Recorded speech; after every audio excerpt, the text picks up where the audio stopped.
ദേശീയപാത 544 കുതിരാൻ തുരങ്കം കഴിഞ്ഞ് തൃശ്ശൂർ ദിശയിലേക്ക് പോകുമ്പോൾ കുതിരാൻ തുരങ്കം കഴിഞ്ഞ് തുടങ്ങുന്ന മേൽപ്പാലത്തിൽ വെച്ച് ഒരു അപകടം നടന്നിരിക്കുകയാണ്.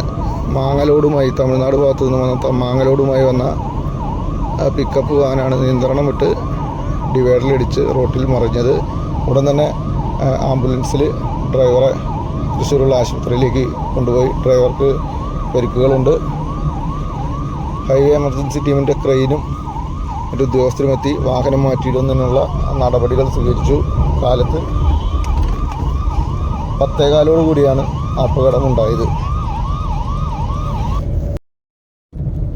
അപകടമറിഞ്ഞ് ഓടിയെത്തിയ നാട്ടുകാരും അതുപോലെ തന്നെ യാത്രക്കാരും ചേർന്നാണ് ഡ്രൈവറെ വാഹനത്തിൻ്റെ ഉള്ളിൽ നിന്നും പുറത്തെടുത്തത്.